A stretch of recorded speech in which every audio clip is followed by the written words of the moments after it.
everybody. In this today's video, I will be talking about apolitical. Most of the people they run away from actually choosing side when the topic comes about politics. They don't choose sides. They say that they are apolitical and they have no interest in politics.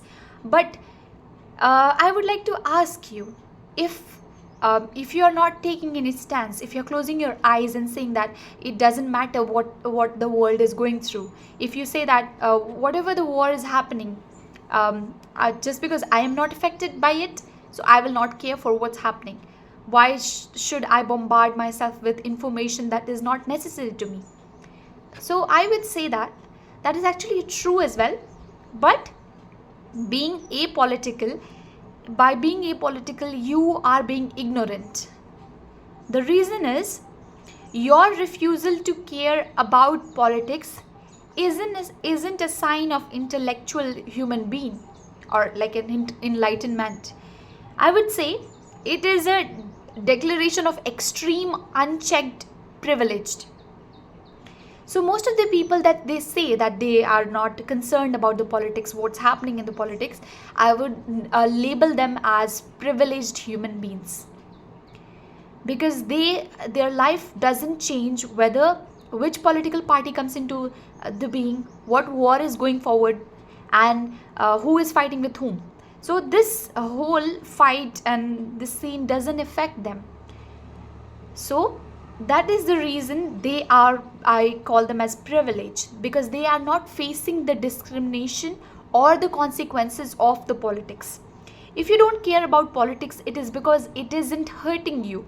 System is perfect for privileged Indians, or I would say in general everyone. So if the system is perfect, you will not question that system. So there is one person who is Desmond Tutu. He is a South African Anglican bishop. So he says that if you are neutral in a situation of injustice, you have chosen the side of the oppressor. It's very beautiful. Let me repeat myself again. So it says that if you are neutral in a situation of injustice, you have already chosen the side of the oppressor. How beautifully it states that even by not making a choice, you are making a choice. So you are silently casting vote to keep status quo exactly as it is. So why don't we recognize this? Is that we are in a position, we are comfortable in our daily life. So there is actually no need for us to change something, because it's not affecting you. So as soon as it starts affecting your daily life, you start questioning about the things that's actually are there.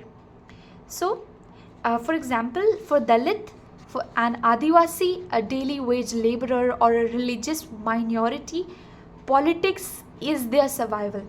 If they don't have the reservation in the government examination, if they don't have that, maybe if their rights are not been seen properly, then it will affect their lifestyle. If they are not given the privileges of by the government of the policies that is to be implemented, then they are sure to face that consequences.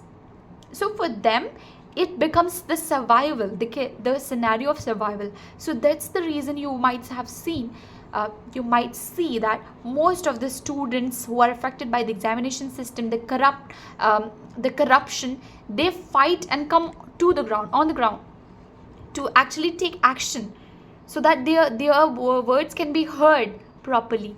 But you start questioning, you say that everything is fine because it's just not affecting me.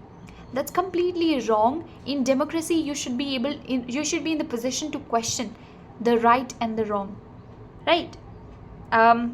For marginalized Indians, simply surviving and demanding basic human dignity is a radical political act. Ambedkar, as he has quoted, educate, agitate and organize, shikshit bano, andolan karo, sangathit ho. So by this he means to say that we humans we should be given enough education. We should be given enough might not be the right word. Every human should be educated to the level that they can start questioning between the right and the wrong. What is right for them? What is wrong for them? What are their rights that are concerned with? They should actually agitate to take that action. They should agitate to actually grab that opportunity that they must actually get, and organize to force the present government or the acting government to actually look into their matter.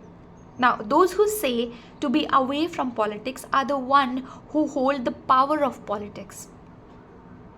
Apolitical Indians are coward citizens. Greek statement says that, Greek statement by Pericillus, he said that just because you do not take an interest in politics doesn't mean politics won't take an interest in you. So with this very beautiful quotation, I would just end this video. If you are seeing my video for the first time, it's your free will. I will give you autonomy. You have the free will whether to choose me or not. So bye.